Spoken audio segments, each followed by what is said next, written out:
Good evening, ladies and gentlemen. Welcome to this March 18th Charter Review Committee hearing.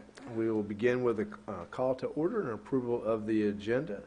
Does anyone want to offer a motion to approve the agenda as it is in front of you? Motion to approve. I have a motion from Ms. Jessica, a second from Mr. Naeem. Any questions or changes to the agenda in front of you?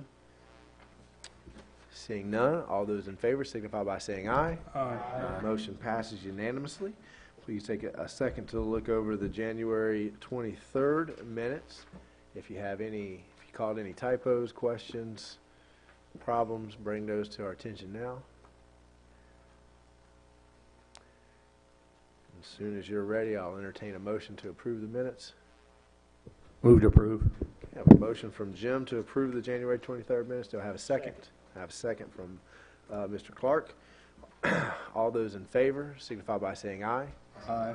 The motion passes unanimously. Take a minute to look over the February 18th minutes. Caught any typos there? They misspelled my name anywhere? Catch that? You know, they always drop off the E. Nah, I'm just kidding. They never do that. Or just go with Jason. Our Jason, yep, Mayor Jason Marlowe's a very popular guy. I have a motion from Mr. Clark for the February 18th. Was that a second, Ms. Jessica? I have a second from Ms. Jessica. All those in favor signify by saying aye. Aye. Motion passes unanimously. We're on to old business. Article 6, Executive Officers. We had a lively and long conversation, seems like a long time ago, 2 months back? 2 meetings back. 2 meetings back. Thank you for holding this. Yes, absolutely. Scott, is it you or who's taking it? Scott's going? I'll start, and You folks start can us jump off. in as necessary. As we said, it's Article 6. The first section is 38, City Manager, Appointment Qualifications. One of the changes is City Commission shall appoint a City Manager.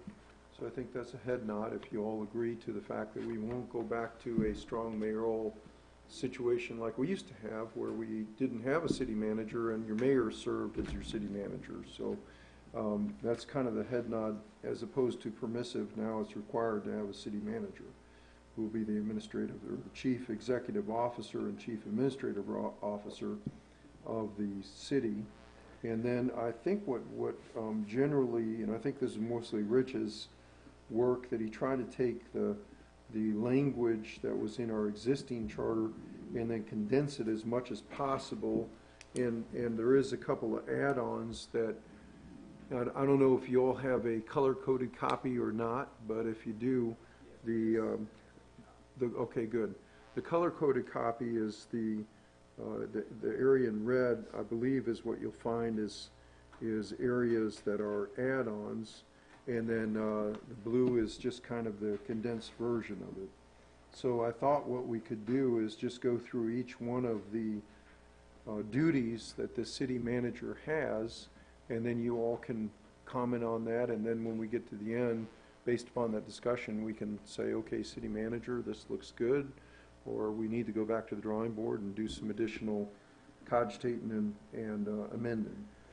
I agree with Scott, but before we get into the powers of the city manager, there was one question that I'm not sure we came to a consensus on in that opening paragraph, which was the residency question. So are we fine with the verbiage there? He, she shall be chosen solely on the basis of his executive administrative qualifications without regard to his political belief, shall be over the age of 21 years, shall establish residence in the city within 12 months of appointment to his/her term of office, and maintain residence within the city for the duration of appointment. For good cause shown, the city commission may permit exceptions to the residency requirements. That last sentence that we had, I believe, in my memory, we were kind of 50-50 on. Good catch, Mayor. I think that's a big issue that we have to have some discussion on. We threw out a couple of examples of areas or situations where you might want to empower the commission to waive that. Some people had some strong feelings on the other side. Did anyone have a chance to sleep on it before we move in? I would just say that this is one of them in the executive powers. The other one we needed to discuss and clarify. Right. It was the executive, which is the attorneys, Ms. Judy, and city manager. Correct. Okay, That's right. That's one right. thing. Those are our three But that's, executive we didn't officers. clarify, so We that's did not. one thing, and this is, Right, We- and that clarification will come in the A through Okay. Ls in those duties. so when we go- on this one, we were, our real discussion came at inside the city limits or what we call the rural part where the city's limit really is, but Jonesville is considered Newberry. Not- right, exactly. I have to go. There with you go. saying. That's Exactly. what, and that's Right. where we were at, because Right. everybody out there goes to Newberry to a certain point. So at what point do you, I think if you're in the residence of Newberry, then for me, I'm just saying I was good with it. That would be up to you or the commission to come across. But me, as far as me, if you're in the city limits, if you're out there, I'm good with it. Okay. The example I would give you is that if there's some calamity that happens in the city, the mayor is going to get a call, the city manager is going to get a call, city attorney is down the list of who's going to get a call. I'll get a call eventually, but manager Yes. power's out on such and such street. Manager's going to get a call, and probably the mayor about the same time. That's just how the city works. And so managers, if we look at all the cities around this area, Andrea's actually surveyed a bunch of cities just to see what they require, and most cities require residency. That's something that is a typical requirement for that reason, because the manager is so to being on the ground of what's going on, that's what folks look for. Our That's gray just- area, Scott, at the time was the city limits saying right here where the concrete is, or to the rural city limits, or if you were out here on the other side a half a mile, what would it matter? You're still considered Newberry, although you're not truly in the city limits sign. Right. But those Right. folks out there still come here, they still say they're from Newberry, their mail goes to Newberry, their phone numbers are Newberry. Right. Everything's Newberry. So that was only the gray area. I said, if they live that close, it's up to the commission to figure out. You gotta move a half a mile. And we have areas inside of our geographical that are unincorporated. Sure. So I could live inside the city of Newberry. I think I'm in the still city of Newberry and not. And I think that's what everybody up here would probably be okay with that situation. But this does open the door for the commission saying we do have the power, right, for a different call shown. So I just want to acknowledge that. I'm not disagreeing with Mark. I think that is a completely I valid, think this is a common sense thing too. I don't mean live in right. Alachua, High Springs and come over here, but, you know, at what point do you need to make a little paragraph within Right. 5 minutes or? Ms. Bonnie, Jim? Go ahead. Eventually, the city commission's gonna have to vote on it, because the exception here is that city commission has to agree to it. So if all five of them would agree to it, then it'd be okay, but I suspect that they're going to be of the same stance, that you ought to live within the city of Newberry, so it would have to be a really Weird situation. weird situation for them to have to agree to have an exception with this wording. Now, if we Ms. could get Bonnie? Mike to move to areas that we call enclaves, and then voluntarily annex in There we go. periodically, that would do a One lot at a of good time, for us, one at a Mike. time. Check If you them wouldn't off. mind. You think that's funny? I explored that when I was. He's been thinking about it, yeah. Bonnie? Not off the tape. I don't necessarily disagree with that, and I'm just playing devil's advocate, but these things that always, leave that one little caveat, are we setting ourselves up for problems? Well, one thing that Jim said, I don't know if he meant to say it, but he said if all five of them agree. And this doesn't say that all five, it just says that, so it's three, but you could put the city commission by supermajority may permit exceptions. Well, that was kind of my next question, would- was along that line of, do we Right. determine that and put it in the charter, or Because is getting that three people something- to agree is not sometimes that hard, but getting four people to agree can sometimes be pretty mountainous. Right. And if you've got, like Jim said, if all five, if it's common sense, and everybody's, man, this is pretty straightforward. So that would be one way to sort of mitigate that phrase and say, Without giving too much power. right, it's by supermajority, which means you gotta convince four.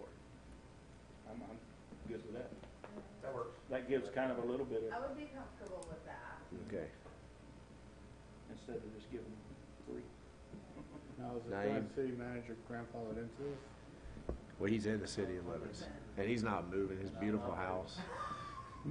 He threw his back out moving here the first time. you Nor know. would I anticipate that I could even get a majority to come up with the rationale for, he currently lives in the city limits and now he's about to move out. Sometimes I need to vote on my bosses. Well, I mean, I meant it in a That's sense, important. I meant it in a sense out of respect to the current city manager. If this were to change for whatever reason, saying they need to be in the Newberry, this really take into effect, like, you know, will we have to have him move? So, that was, You're really- at the edge, right, Mike, you're at the rural side. you live in Tioga? No, I live west. I'm in the High Springs zip code, but I'm in incorporated Newberry. Oh, is the zip code in High Springs? I'm in High Springs. Wow. Okay. There's a lot of rain.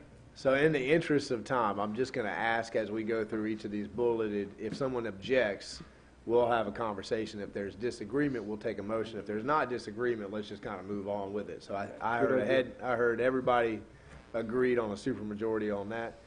Let's launch into A. So, Mayor, I'm gonna say, so I'll amend it, for good cause shown, and by supermajority, the city commission may permit exceptions to the residency requirement. Perfect. Okay. A, see the laws and ordinances of the city enforce, exercise, direct, control, direct, and supervise all activities of the municipal government except as otherwise provided in this charter. So A, give anybody, before we begin, I guess I should explain, because there was nothing that we were necessarily controversial in the next paragraph, but I shouldn't skip it automatically. I was going to the stuff that prompted all the conversation last time. But in that paragraph, it does say if the city manager is out, what happens? And he's going to designate somebody for a short period of time. If it's a long period of time, then the commission will have to approve it. Is that, everybody still good with that? I don't remember A being controversial, but speak now. A is kind of our launch. Everything the city commission does, he's got to execute. Good. Okay. B, appoint, promote, suspend, demote, and/or remove any subordinate officers or employees under his/her jurisdiction. Such appointment, promotion, suspension, demotion, removal shall be in compliance with the personnel system and other applicable rules and regulations of the city of Newberry. I think that's a really important one. That's it. And I'm sorry, I got sidetracked. After that last meeting, when we talked about the laundry list of things, we tried to delineate what are powers of the executive officers and what are duties. Because the conversation that we had, a lengthy conversation about last time was, is this a job personnel list that should be in a personnel policy, or are these actual powers? So that's what the city attorney has attempted to do, was leave the powers in, take the stuff that might change in between and put that into. C, I actually am going to make a suggestion that we remove C. But C says, see that all terms and conditions imposed in favor of the city or its inhabitants in any public utility franchise are faithfully kept and performed, and upon knowledge of any violation thereof, to call the same attention to the city commission, whose duty it is hereby made to take such legal steps as may be necessary to enforce the same. I think that is redundant, and where is it redundant? Where? I'm listening where that I see that. Oh yeah, K, that's why I'm not seeing it. K is somehow mixed into J. So K is tacked on. But K says have the authority to execute contracts and other documents on behalf of the city to carry out the city's business and to effectuate the directives of the city commission. To me, that's basically saying the same thing. K is more inclusive because K says the city manager is going to go with all contracts, whereas C, for some reason, separates out contracts and utility franchises. Yeah, that's the And public utility franchise. in my mind, those are all contracts. So the city manager is going to effectuate all contracts. But certainly, if Rich or Madam True, if you want to object or disagree with me, is the utility franchise Is a contract, is a contract? 20-year contract, Clay Electric. It's a long-term franchise, contract. long-term contract, or Florida Municipal Power Association, all power agreement, long-term contract. I think everything of that ilk falls within the concept of a contract, so I tend to agree with you on that. In the way it's phrased, utility franchise, is, you know, is in keeping with Clay Electric, Florida Power, you know, all that sort of thing. So I think it does fall within that provision. I can't really take a scenario and bring it under C and say, okay, here's something that we're not thinking about, or something that That wouldn't be mandates the encompassing keeping. K. Right. That's Okay. to your point, man. I can't get there.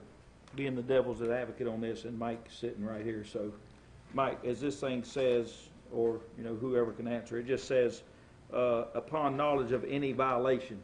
Is there any time in your position that if there was a violation, you wouldn't go to the commission? There are certainly those minor contract violations that just don't rise To that level? to that level. There may be an employment contract, where there are some confidentiality requirements, or if the city has entered into a confidentiality agreement. So there's probably a couple of occasions, but, you know, I mean, for just striking this sentence, I just wondered, is there any, in practice, if it's significant, the commission finds out about it. That's just the way it is. But there are definitely exceptions to that. yeah, the little things, but, Well, and This would also be to your something big. point, in E, the very first line is keep the city commission fully advised of the financial conditions and needs of the city and make such recommendations. Okay. So I think that's to what Mike is saying. If it's, you know, if Waste Pro didn't pick up somebody's trash one day, Yeah. technically that's a breach. yeah. But if he calls me every time that happens, we're gonna be having Right, a right, separate right. conversation, right? But, you know, if Waste Well- Pro's not picking up anybody's trash, It's just there, I Right. just wanna make sure that, I mean, it's a good question. It's a good question, because it says upon knowledge of any violation there, but I think in E, that would it would cover it. cover and say, okay, if it's a financial problem, he's gotta advise the commission on that. Yeah, that just, Any other thoughts about striking C, letting K stand? I also. Well, I'm you're okay, jumping ahead wait, with me. I'm but okay with C Yeah. as long as, I'm striking I too. We're already in agreement. I like it. as long as it's covered, like, Right. yourself or Scott, or y'all think that it's redundant, then I'm good with it. I mean, I think in They're the the interest of streamlining, you know, I think we have the concept that the manager is gonna see that all laws and ordinances of the city are enforced. Sure. And then under C, see that all terms and conditions in favor of the city's inhabitants or public utility are faithfully kept and performed. Those concepts run together. And so I think, Yeah. I really don't see where it stands out to where we have to keep C. Okay. Like we said, Mike, we're kind of treading your territory. If there's something that you can think of that really stands out, then certainly bring it up. I'm good. And he's got a legal duty, I mean- take such legal steps as may be necessary to enforce same. That, again, throws us back to A. Yeah, it ain't the Mike, it's maybe that the next man that comes in. Right. Mhm. Exactly. Mhm. Before we get to I, which both Jim and I have to take out, D pretty much says that the manager needs to attend the meetings. He has the right to partake but not vote. Anybody have any problems with D? And that would be our new C. That would be the new C, if we strike C. And I'll come back at the end, so if you've got a lingering question about striking C, don't hesitate to bring it up. Okay, so E is where we have spent a lot of time talking last time. So new D would say, keep the city commission fully advised of the financial conditions and needs of the city and make such recommendations to the commission concerning the affairs of the city as she deems to be in the best interest of the city at proper time. Submit to the city commission for consideration the annual budget of the city. The city manager shall consult with and take into consideration the budgetary needs of the other charter officers when preparing the annual budget.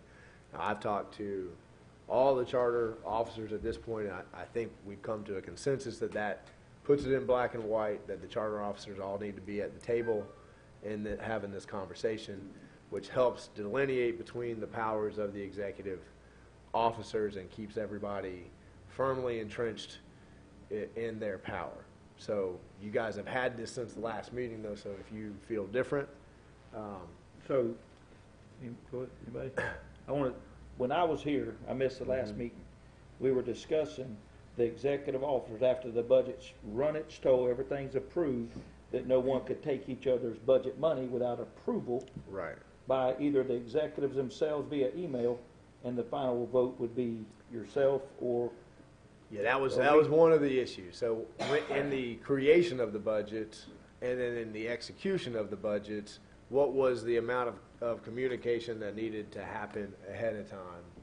And I think this, because it says Senator Mayor shall, right, so it's not may, it shall consult with and take into consideration the budgetary needs. So in my mind, if Scott's got some money sitting down there at his office that he hasn't used, before Mike can go in and say, well, I'm pulling back $5,000 out of that, since he's another charter officer, he would have to consult with Scott, who would then have the power to then call, if he disagrees, call the mayor, the commission, and have more seats at the table before that could unilaterally be done. and then it's a discussion It's based on exactly. y'all city manager, city Exactly. level, executive branch. But now it's commission. into the charter, it says that that discussion will happen, whereas before it was a vague Okay, area. okay. Ms. Bonnie? I just had a quick question. You said that you had spoken with all the, so with the charter officers here, is everyone on board with that and comfortable with that? This is, Okay. Bonnie, this is how it works really anyway.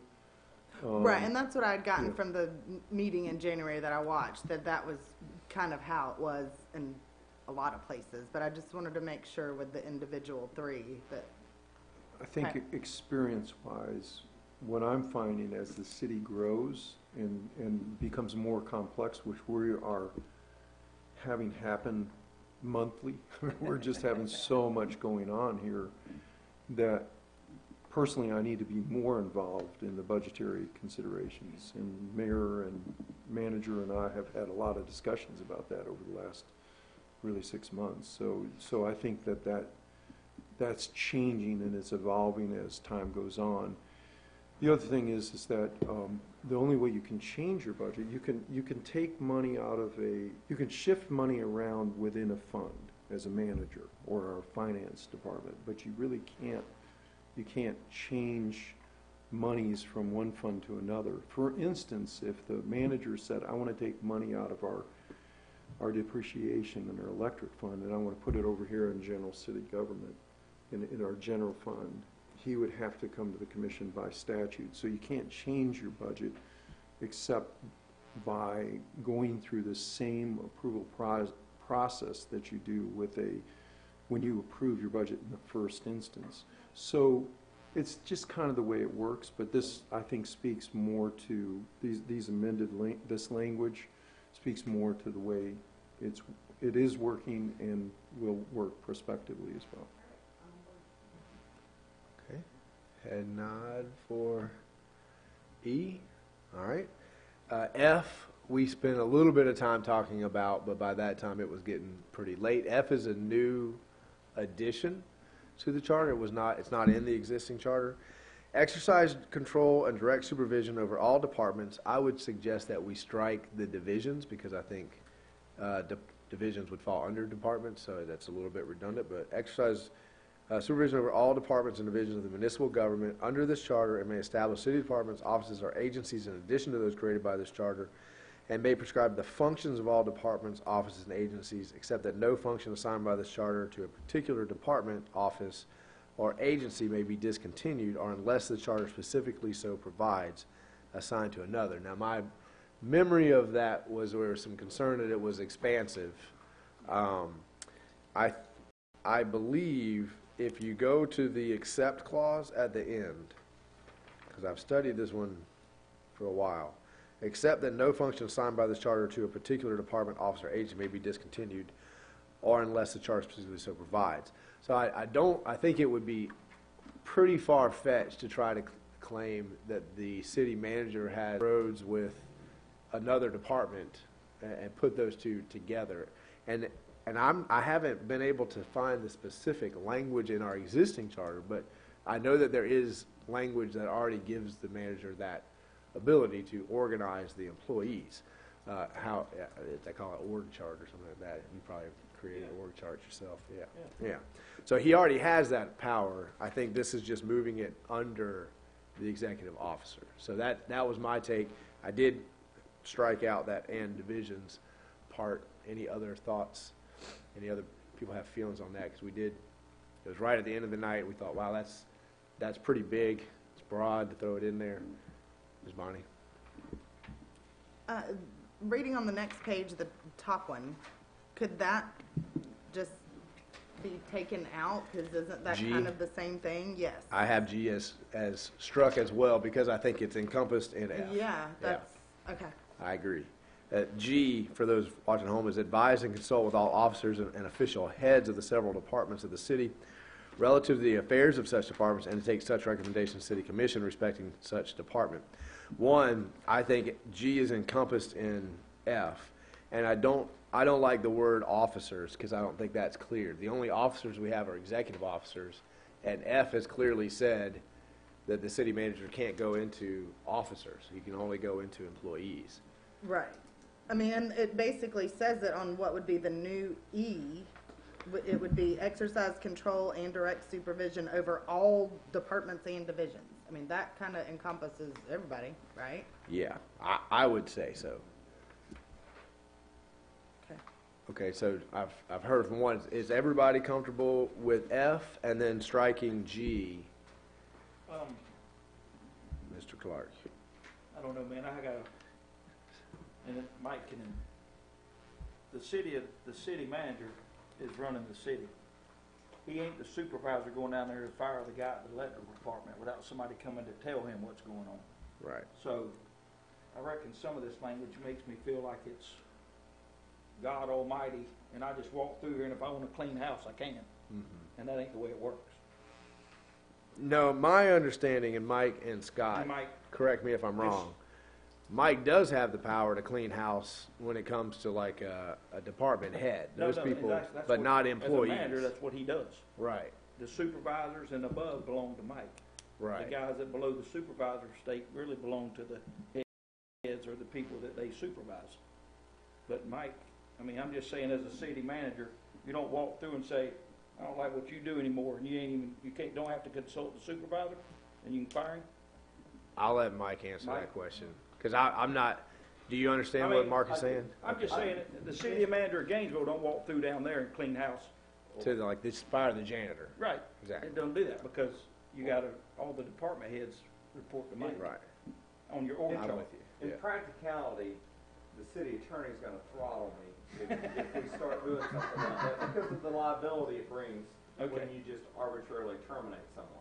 But I know there's a to the letter- process. To the letter of the law, the city manager has that authority.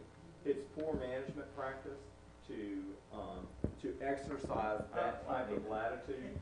I mean, because the conversation, if it needed to happen, would go to something like this: that guy needs to go. The supervisor says, "Hey, you're the manager. You can't fire him. Only I can do that."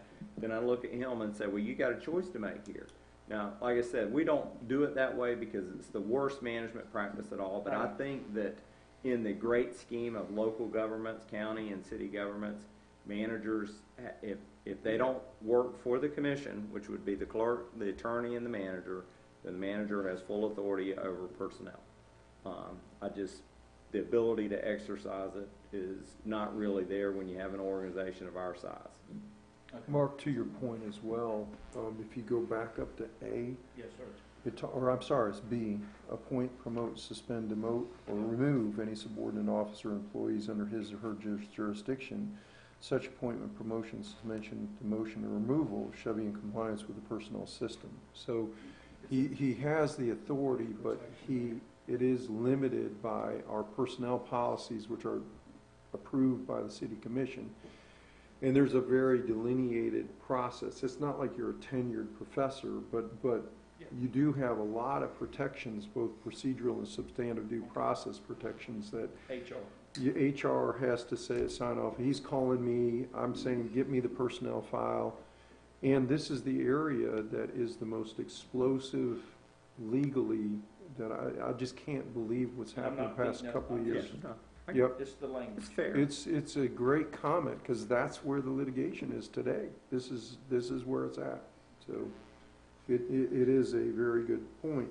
But again, it's tempered by what we have in B. Okay. column B. Jim? What was my suggestion, but what does the board feel about that? In my mind, a division falls under a department. So if you have control of the department, you would, right, you'd have control of the division. Yeah. Well, that's what Yeah. I'm saying, just pick one and take that. Okay, so we are in agreement.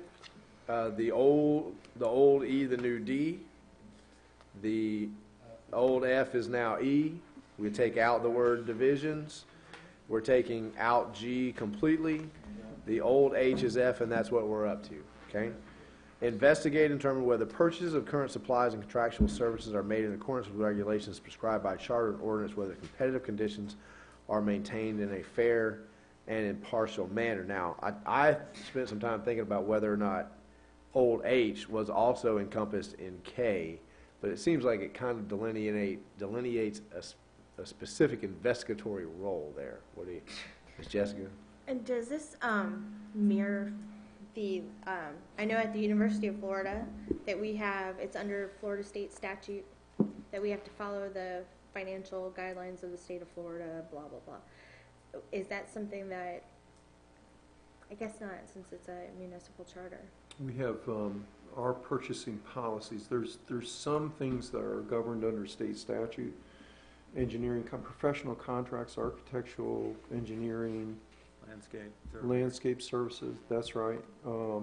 Anything over $200,000, $250,000 in purchasing has to go through a certain process. But day-to-day purchasing is set by our purchasing policy. Mike has authority up to $10,000. And then, and even doing that, he's got to have competitive bidding. So he's got and then he's got to get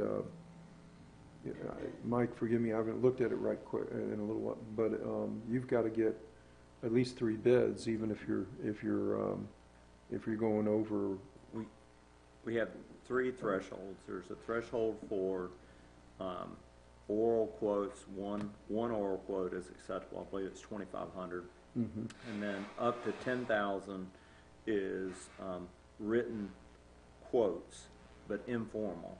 You can email, letter, you're making a proposal. Anything above $10,000, no, $25,000 now. We just changed our policy. Anything over $25,000 must be competitively formal bid. It goes through our purchasing department, goes online. You know, it's there's a submission date. It's very formal at that point. Are all of the finance policies put in ordinance? No. We have a purchasing policy that's adopted via ordinance or resolution. I'm not sure which one we did. I think it may have been a resolution.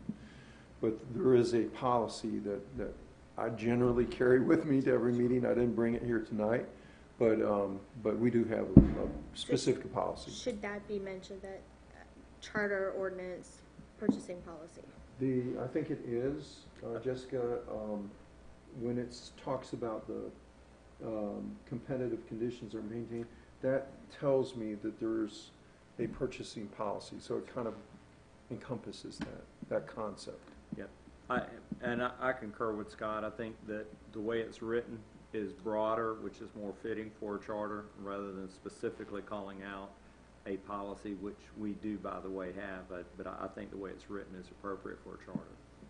So as we grow, for instance, City of Gainesville, I think the city manager has $50,000 worth of purchasing policy, just because their city is bigger and operates, and he has to have more flexibility. And going back in time, there was not a $10,000 purchasing policy. That grows as our city grows. Okay, so the new F was the old H. Everybody good with that? Purchase implies investigating. We're still on investigating and determined. You're gonna leave it? Leave it. Leave it. Yes. Leave it. Leave it. New F. Okay. Both Jim already went to, and I crossed out as well. Permit no contract to be let for the construction of public improvements except by the city. I'm confused by what that means, actually.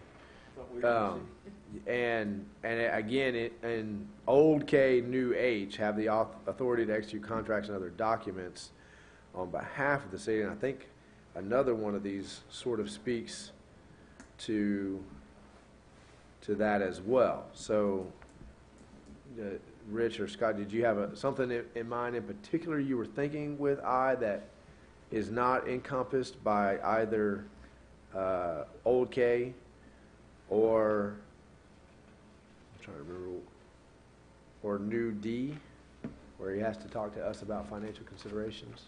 No, I don't think I think, Rich, tell me if I'm wrong, but, I think that language is a carryover from the old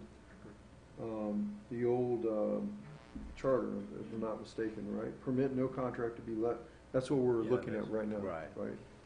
I think that's an old charter provision.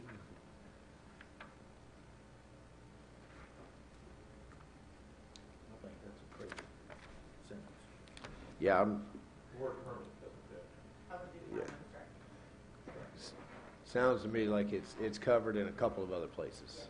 Public improvement except by the city, it'd be for the city anyway. Yeah. Well, it used. I think there used to be more It language used to say, there. except by the, city commission authorization or something.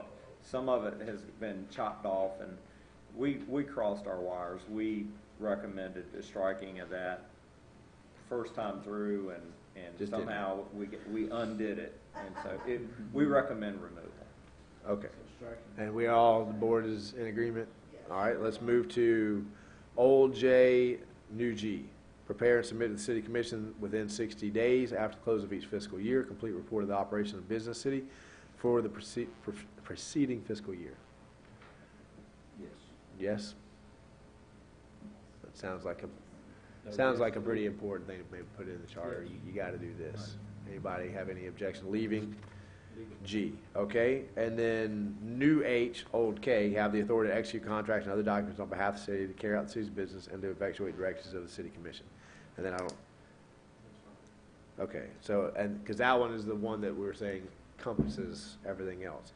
And we have L, or some version of L attached to the end of every executive officer. To me, it seems a little bit redundant. It's kind of a catch-all, but we can have a catch-all in there if we want a catch-all, or, because this, when authorized to do so by the city commission, perform such other duties as may be prescribed under this charter, or may be required by motion, direction, ordinance, or resolution of the city commission. So these are the things, and then you have to do whatever the commission says, which pretty much seems to me kind of what A says, but we have it at the end of every one, so. Do we need it? Well, I mean, that's my question to you guys. It seems like we have ordinance and resolutions to actually tell people what to do, so do we really need it? and A says he's got to see that the laws and ordinances of the That's city right. are enforced. So it's kind of That was my redundant. question.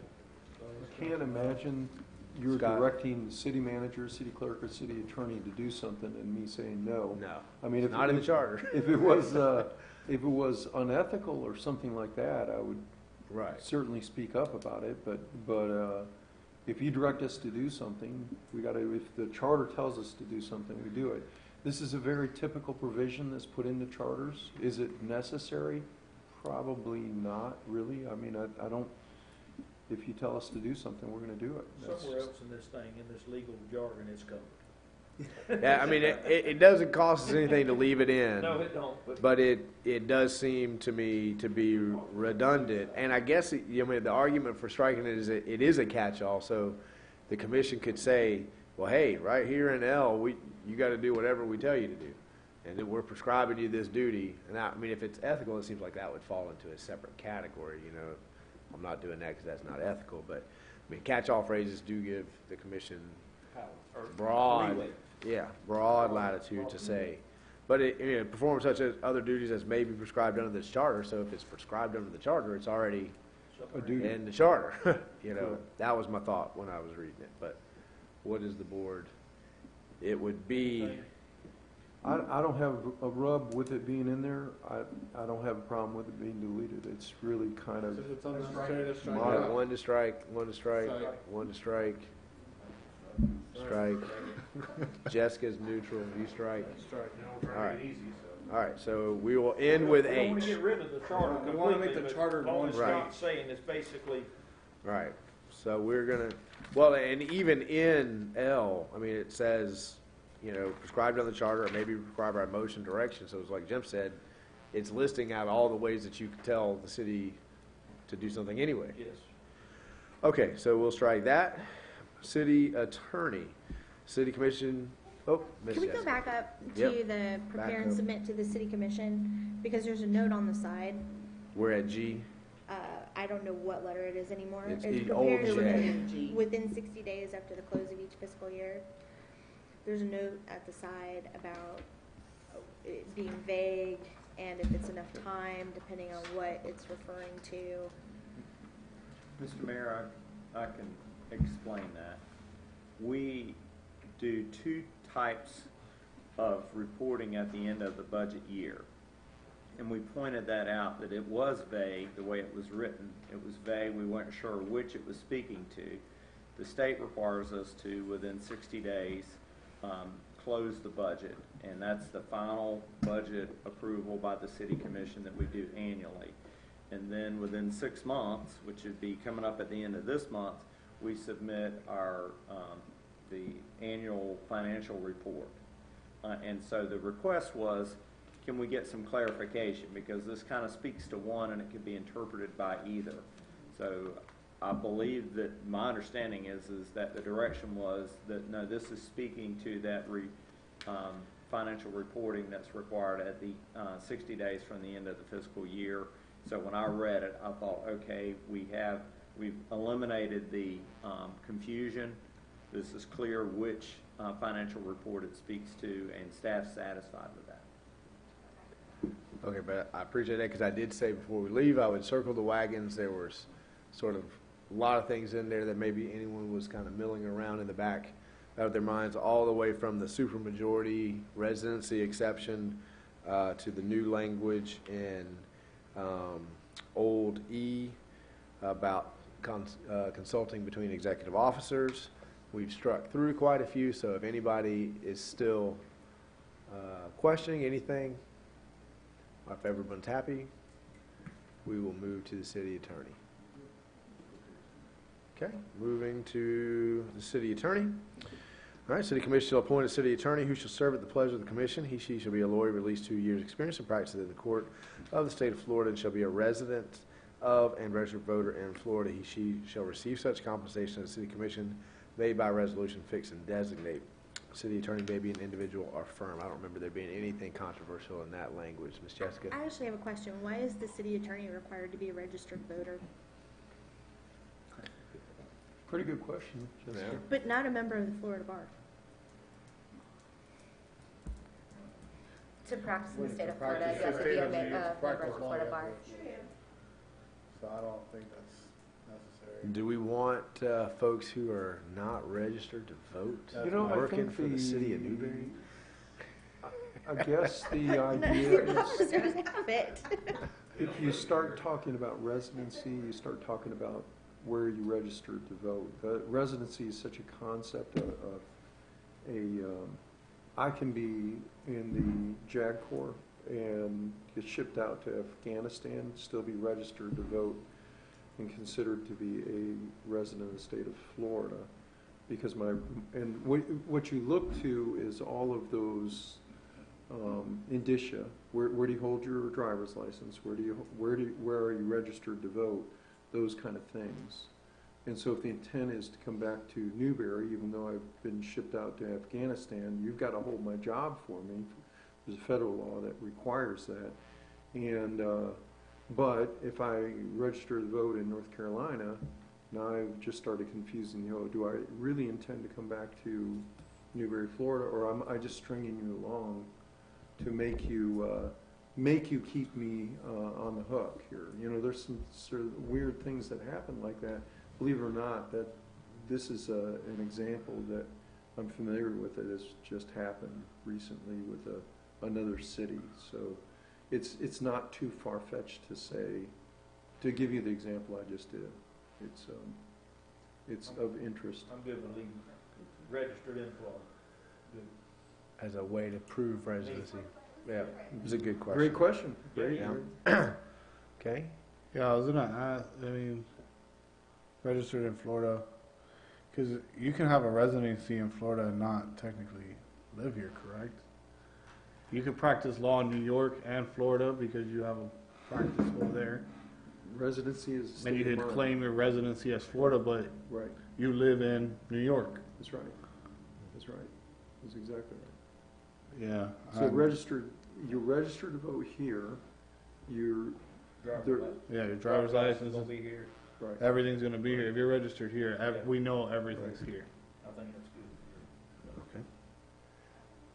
and I think the next sentence is important because I think we might be able to strike some of the things because that sentence is there. It says the city attorney shall be the legal advisor to an attorney and counselor for the city and all its officers and matters relating to their official duties, and to that end shall. So I just wanted to read that because I think we may have some redundancies because we've said that already, but we can go through them one at a time. A is upon request of city commission attend the meetings and advise the city commission on all points of law and parliamentary procedure. I'm not sure about the upon request. We expect, so I think that should say shall, right? Yeah, no, I agree with that. Shall attend the meetings and advise the commission. I don't want to have a meeting, no matter how mundane, without some attorney sitting next to me, Yeah, I'm with you. keeping me out of trouble. Because you know how wild I get. You know, I got to somebody. I know. So I think that should say shall on all points of law, parliamentary procedure. Anything else in A that anyone else had a problem with? B, prepare all ordinances and resolutions required by the city commission for adoption or enactment. Pretty straightforward. C, prepare all contracts and other instruments in writing in which the city is concerned and endorse on each his or her approval of the form and correctness thereof, and in parentheses, except that municipal bonds need not be endorsed with the approval of the city attorney as to form and correctness thereof. Mike, can you tell the board what that means and why municipal bonds are being treated special here? Well, Scott is Or Scott, better equipped. tell us. I think I might stub my toe on it. He won't. Scott, can you tell us why municipal bonds are being treated differently here? Municipal bonds, used to be that the bonds would go up to New York City, and the city commission and the city attorney and the city clerk would all get a trip to New York, to sign off on bonds. That was the old way that it all happened. Bonds have to be, bonds have to be approved by they're approved by court. So you go to, if it's a general obligation bond, it has to be approved by circuit court. So a revenue bond, same way. So there's a whole section of the statute that deals with bond financing. And so I think the exception is because you're not signing off the bond as to correctness because it's already been certified by a court of law. It's a bit surplusage in here. I don't have a problem with striking it. Well, and I don't have a problem leaving it in if we need to say, because sometimes if we took it out, then we might end up having to fly up to New York or something. I don't want to do that. That'd get expensive. Yeah. So if leaving it in, just make sure we pinpointed that. I just wanted to make sure, because I didn't quite understand what that meant and why it was being treated separately from other contracts. Anybody else have any questions on C, concerns on C? Leave it. All right. D, when required to do so by the city commission, protect and defend on behalf of the city all complaints, suits, controversies in which the city is a party or file any action on behalf of the city. Does that include city workers, commission, mayors? I mean, that's the way I read it. Complaints, suits, and controversies in which the city is a party. Doesn't leave any leeway there to say, whether or not someone is at fault for causing that controversy? So that's a great question, Naeem. And here's what the law on that is that if you're acting in the scope of your duties as a commissioner or a public official, then the city attorney's office can defend that. And typically, if I see that there's a conflict there, that my job as city attorney will be somehow conflicted with that defense, I would still want to gain control over the contract so that I have some say-so over how much an hourly rate is going to be, what the, be somehow involved in that defense. If the actions of the public official are so far out of bounds of their duties as a sitting city commissioner, then, and ultimately are found such by a court of law, then that official does not have the ability to get recompensed by the city. So let's take two examples. One being that I go to court, somebody sues me as a public official, and that official goes out and gets an attorney to represent him, and at the end of the day, the court says, no, you were in your official capacity, you have some immunity as a public official for what you did, and therefore you're not liable. The public official can then come back to the city of Newberry and say, wait a minute, I defended this, and I had to pay out a bunch of money for this, and $50,000, and I need to get reimbursed by the city for that. It shouldn't come out of my pocket because I was in my official duties. That official would get recompense as a result of that. That's how that works.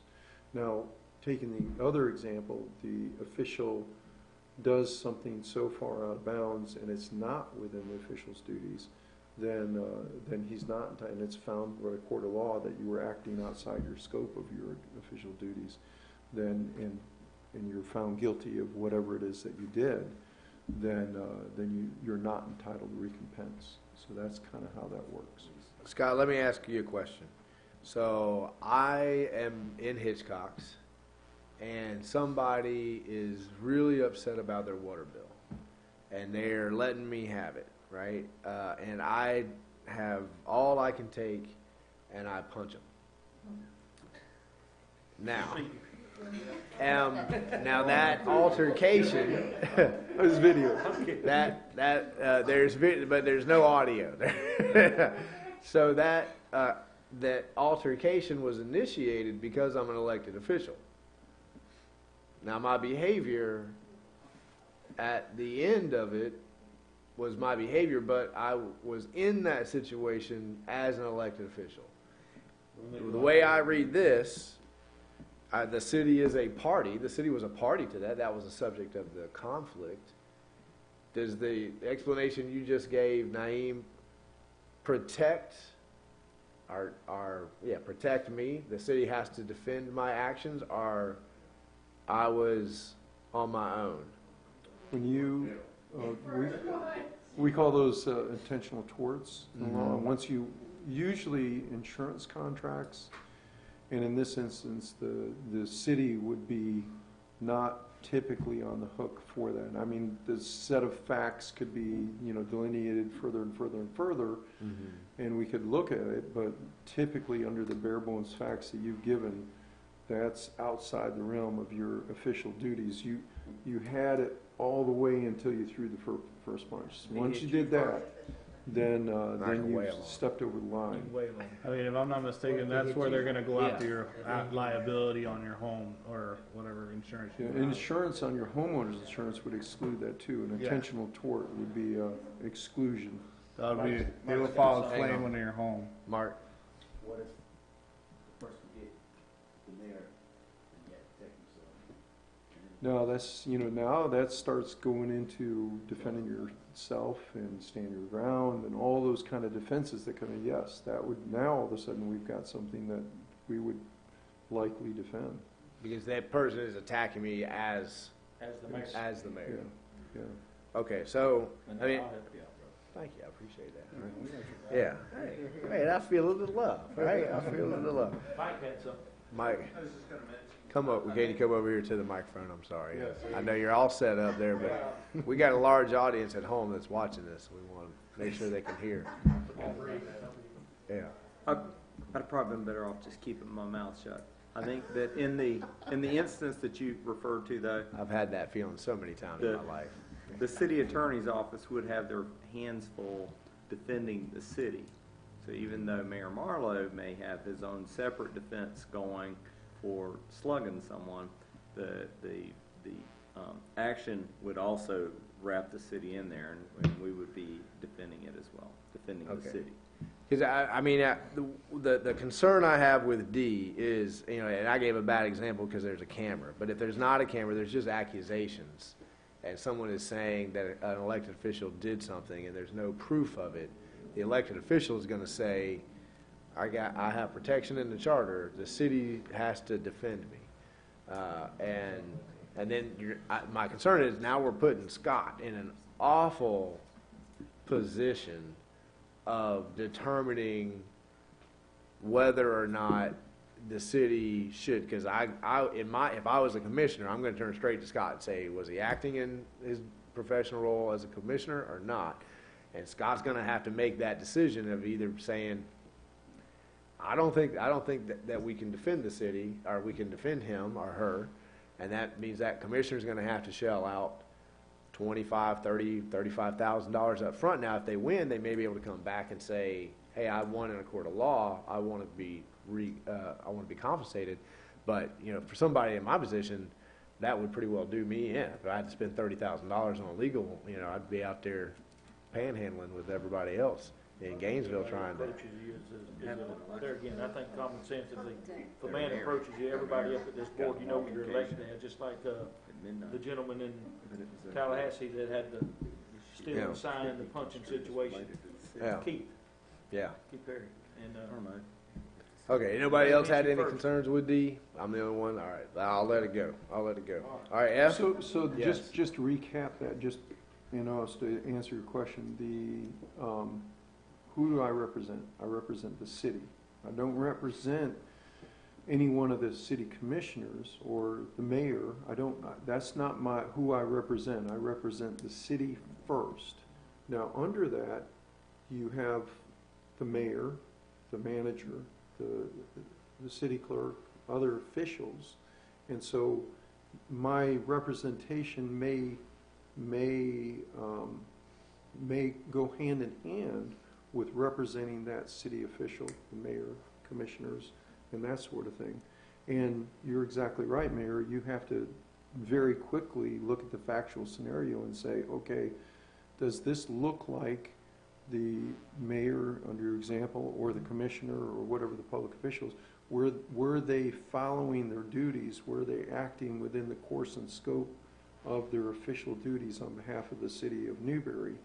And if there is conflict there, or the closer we get to crossing that line, the most likely scenario is we're going to say, okay, let's get in, you know, you need to get your own lawyer, but let's be working together in that whole process. Everybody good? Yeah, I'm kind of worried. Is there somebody that you're trying to get? That's good advice. Now, I think that E and F are already encompassed in that sentence that we read. So the E says, furnish the mayor, city commission, the city manager, the head of any department, or any officer or board his or her opinion on any question of law relating to their respective powers and duties. And just to go back up to that sentence that begins all this, it says the city attorney should be the legal advisor to an attorney and counselor for the city and all of its officers in matters relating to their official duties and to that end shall. So it seems like E, and then F is saying act as the official advisor of any city advisory board or department when so designated, but we've already said any officers. So that would be the chair, in my mind anyway, that would be the chair of the P&Z has the right, is an officer of a board, they have the right to call legal, but again, that's, if there's name, you got a reason to leave them in, or take them out. Well, I'm going down all the way to H where it says perform such other professional duties as may be required of him and her by this charter, by ordinance or resolution of the city commission. Well, right there, that's pretty much like, Well, that's the that pretty catch-all. much just, Yeah. if it's gonna be a catch-all, then why are we having all these things if we're gonna tell them at the end, well, hey, that's all your jobs, but at the end, I'm gonna let you know, you gotta perform other duties, so there's no such thing as, that's not your job. You know Well, what I and mean? I have the same question mark, I don't want to skip G, but. Sorry. For H that I did before, I mean, it says required by the charter or by ordinance or resolution. So if the charter requires it, or the commission adopts a resolution or ordinance, it would already be encompassed in that, just like, but let's finish with E and F. My only question Jessica? is, how are you using officers above? Are you using it as executive officers? Are you using it as? Bless you. Right. I mean, E does list out, right, and make sure that you sort of get everything in there. But in my mind, officers is pretty all-encompassing. I mean, if you're on the board, on any committee, you'd be an officer. If you're the chair, you'd be an officer. And I guess the only thing that's in E that I wouldn't say is the head of a department, because I don't know if that's an officer.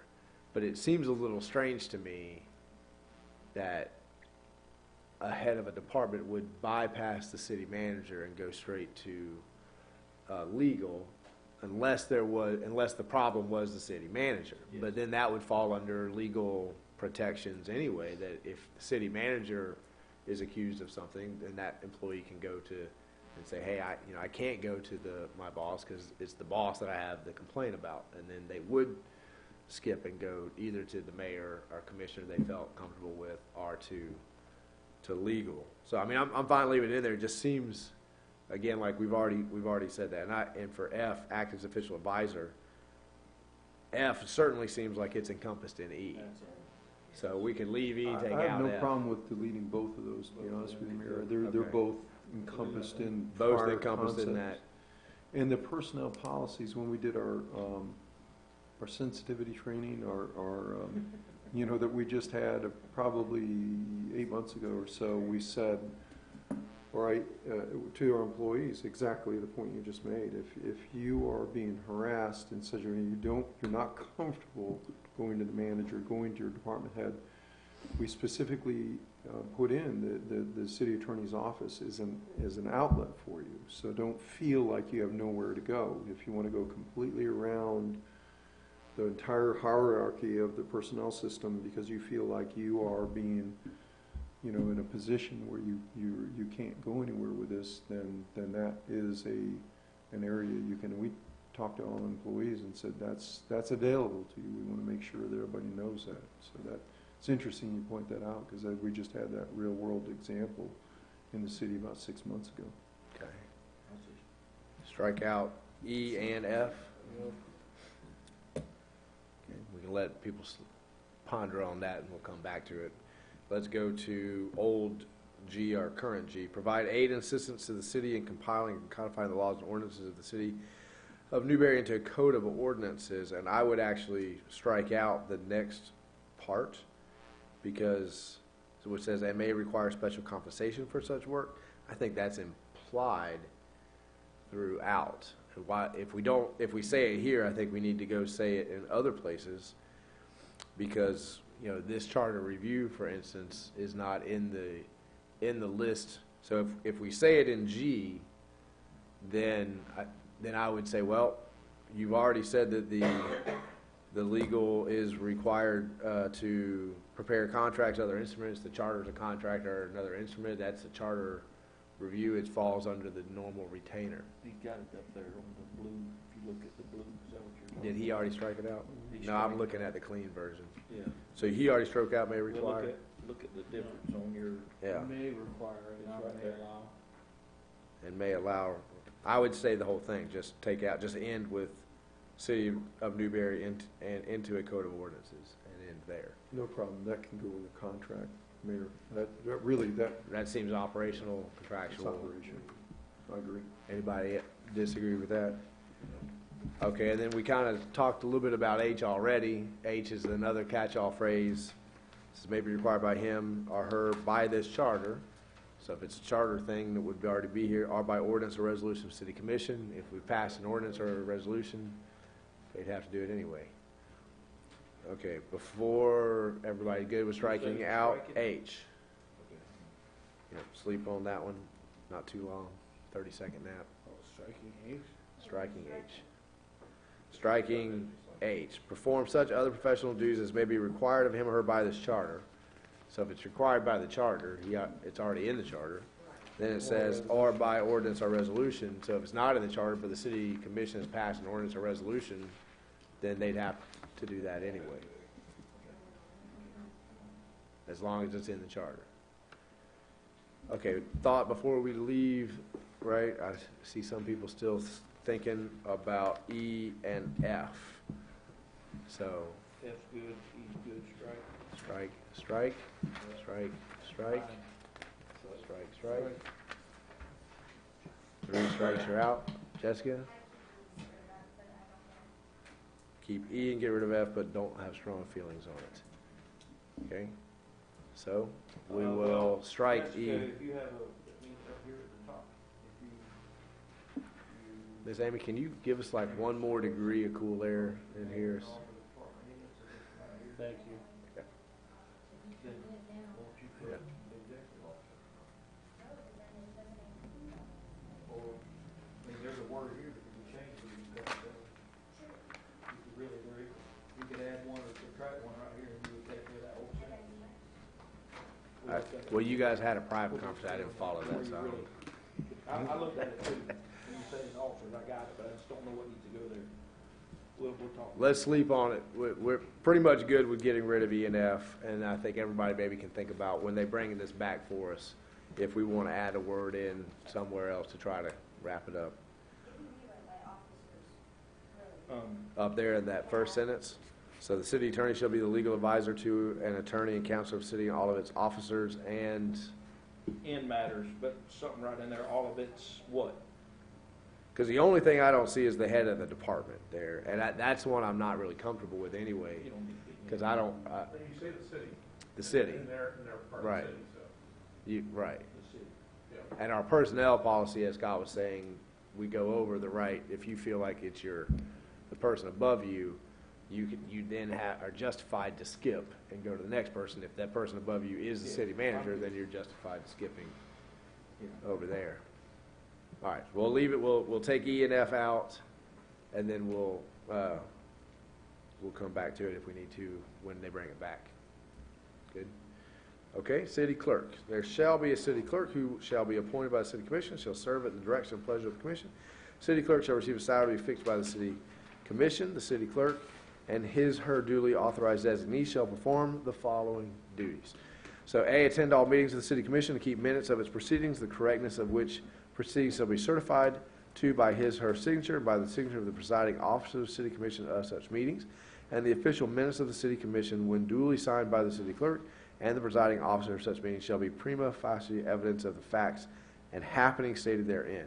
She shall furnish certified copies of the minutes as required. Basically says city clerk is the official minute keeper. Everybody good with that? Check. She signs off of it, I sign off of it, it goes in. All right, B, assure compliance with the state public record law and regulations upon a public record request made to the city. Problem there. C, serve as a supervisor of municipal elections, be responsible for the conduct of such elections in the manner prescribed by state law, this charter, and the city ordinances. Provided, however, the city commission may delegate any or all such municipal election duties and or authority to the county supervisor of elections as deemed necessary by the city commission. Now, Ms. Judy, you want to tell us a little bit about what that means? So you have the power, or the city commission has? The city commission may delegate any or all such municipal election duties. So the city commission says you run the election, but if the city commission wants to, they can take a piece of that out. Can you talk a little bit about that to us? No pressure. That's the part I'm a little bit, Well, like, give us an example of what the commission could do there. Put all the voting booths downtown? well, The Gainesville?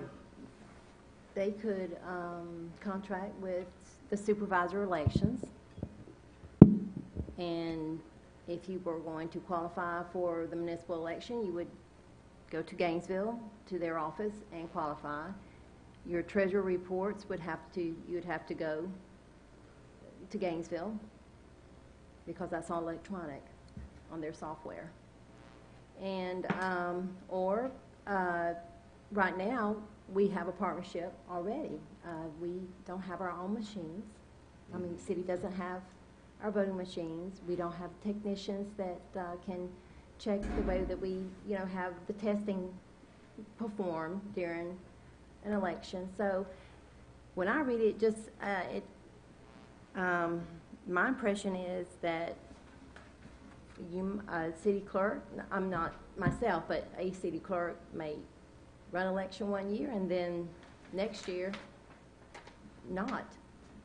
And that concerns me with consistency, because election, a city clerk starts preparing months and months before April, because you have to have all your poll workers. And right now, that's another thing, supervisor of elections provides training per Florida statute. That's a mandatory. You can't work as a poll worker without it. So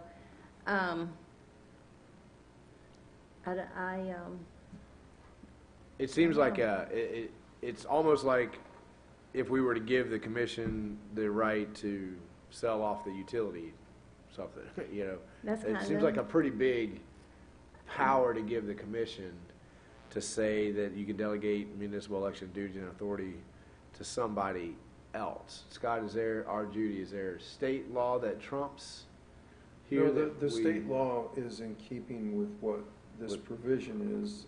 I would suggest to leave it like it is. These two provisions that are added are really the defining role of the clerk. Now, she does a lot of other things on top of this, but these are the big ticket items for your city clerk. And as Judy and I have talked about a lot, the city clerk has really evolved over the time that she's been here and the time I've been here, into now this being, if there's any public records request situation, Judy gets it and interfaces with our office tremendously on that. Now, with respect to the elections, what tempers the commission from taking that power away from Judy is the cost. There's both the two things that she says, the convenience, because it's all here, all of the, we want to control the qualifying, and we know who's qualifying and what the circumstances are and all that sort of thing. So she's well trained in that area and runs it, and then in conjunction with the supervisor of elections. But if the commission said, you know what, we just want you to focus on public records, Judy, and we really don't want you to do this, well, there's a significant cost, Judy. I don't know what the cost is, but it's you would be paying the equivalent of Judy's salary pretty quickly if you started contracting with the supervisor of elections for special elections and general elections in the city pretty quickly. Anyone else have any, Mark? I was just trying to think that them not to do that because you're running a good show.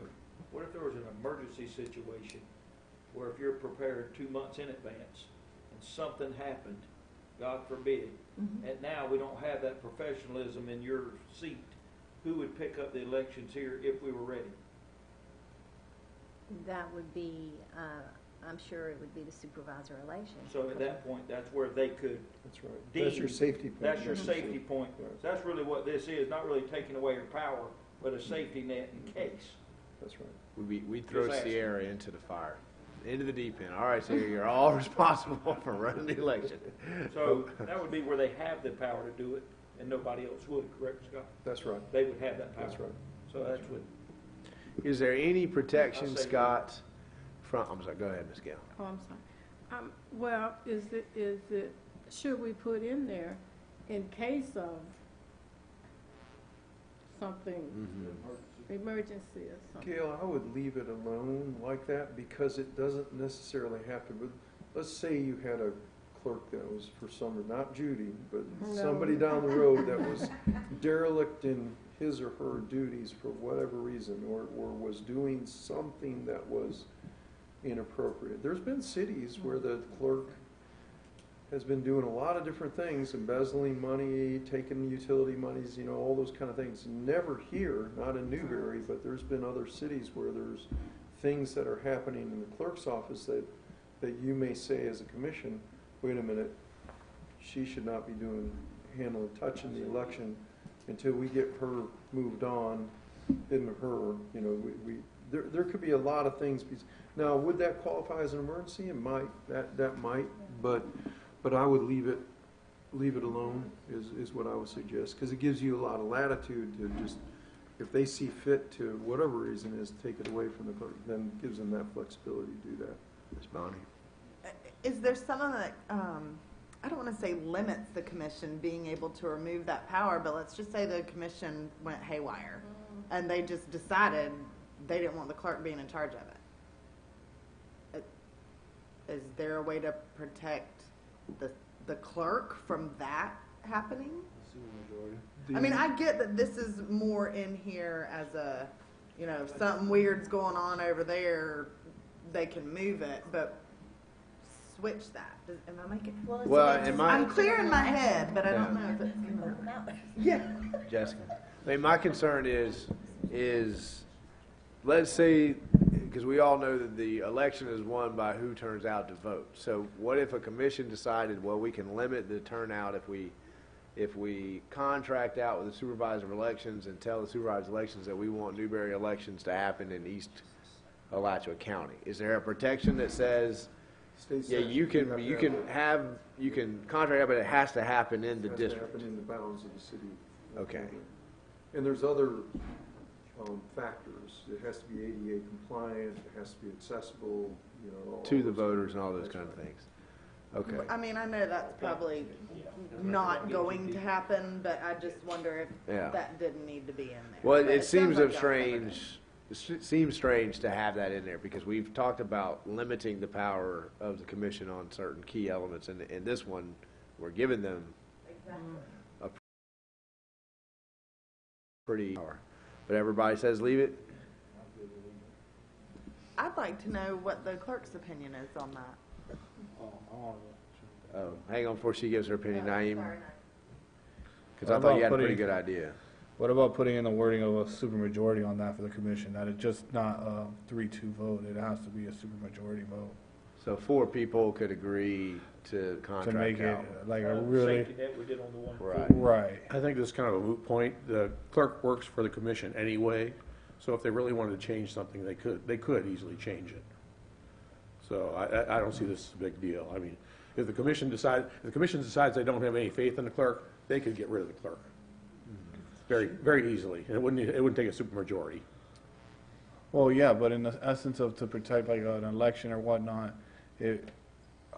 I feel safer having a supermajority at that point. Not because they're not going to dismiss Judy during election season.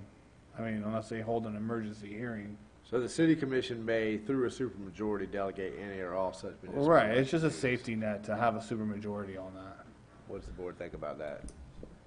One limitation on power of government? I think the cost alone is going to prohibit it. Yeah. Right. I don't see it ever. I don't either. Supermajority? Mr. Mayor, one thing to Yeah. point on that is, this is a new power added into the charter. Mm-hmm. So it's already bringing more power to the clerk, which is the concern. Sounds like you think we're taking away with that last provision. Without C in there in its entirety, she initially had less power through the charter. Mm-hmm. So this is giving more power to the clerk and taking it away from the commission. So saying to the clerk, you have this power, but the commission could take it. Right, but it Oh, wasn't wait. in there. Wasn't in there So originally. this gives her more authority on elections, because it's now in the charter. Mm-hmm. It was in the code of ordinances Yeah. before. Okay. And why are we moving, because now that you say that, but why would we move elections into the charter if we've always done them by ordinance before? When talking with Judy, the elections are a huge part of what she's doing here. Elections, public records, And so we thought to preserve the importance of what she does with the elections, it would be important to include that as a charter duty and power. Okay. Is the board good with that? What about the supermajority with the updated information? Okay. Ms. Judy, what do you feel about this conversation? I'm Any okay thoughts? with it. Supermajority, not supermajority? Leave it like I'm okay with it. the way it is? Yes, Jim made a point.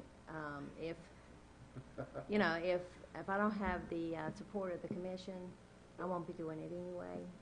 So, to see it on, written down is kind of like, ooh.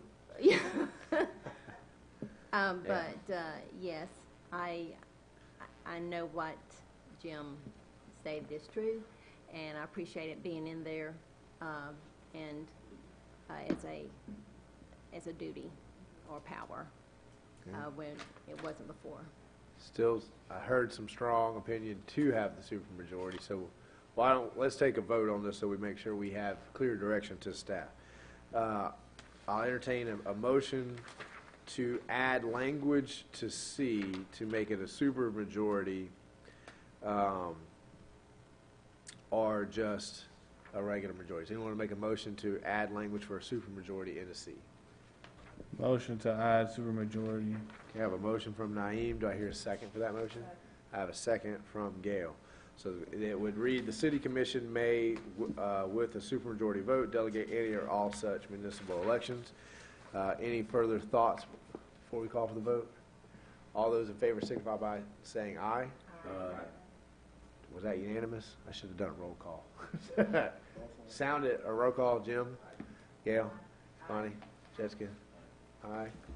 Aye. Unanimous. So we'll put it in as a supermajority. Okay, moving on to D. Administer any oath required by the law of ordinance of the city.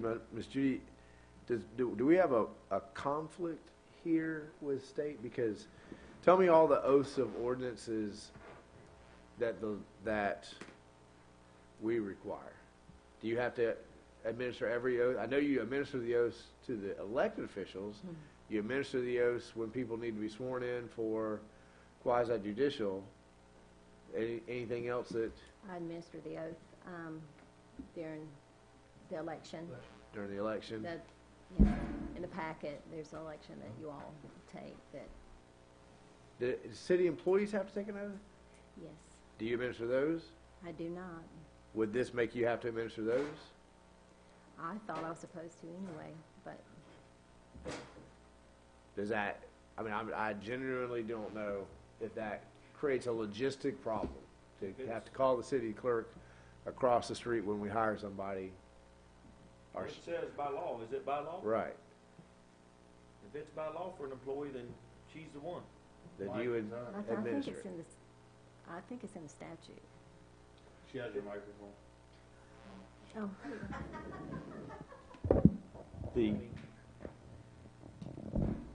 We discern that as the laws of ordinances of the city. So if our ordinances say an oath has to be administered, then it's the clerk. The employee oath is required by the state of Florida. It's a HR thing, and so we don't think that's required by ordinances, and we administered it in accordance with state law. And I would offer that if this were changed to offer to indicate all oaths, I think it would get complicated. We swear and affirm certain financial reports that Dallas turns in. We hire employees, they take an oath. And so I think there are those day-to-day operational oaths that we're required to undertake in day-to-day operations that would be impractical for the city clerk to be the one administered. I think the ones that she administers during commission meetings and the like are certainly in keeping with her position as the clerk. So, if I'm understanding, just leave it as is, we'll administer. Because like you said, I don't want having Judy to stop what she's doing to go administer an oath across the street. Yeah, if she's sick or on Right. vacation, Now we're can't stopping. finish something. But I understand what Mike is saying, how he's interpreting it. But it seems like it would be pretty easy to interpret it the other way. It says all the ordinances of the city. If the city says you have to take an oath for employment, so I guess I'm looking at Rich here to see if we need to change that language to delineate that the city clerk administers, and I can't now remember the delineation that Mike made between state ordinances and city. Yeah. I think we need to see what the ordinances say first and foremost. to see Okay, so exactly you'll how bring it's- us back something I on think D. that's what we need to do. Oh. Okay, bring us back something on D. Okay, I was gonna ask if, does it have to be We get the there. city clerk that administers an oath?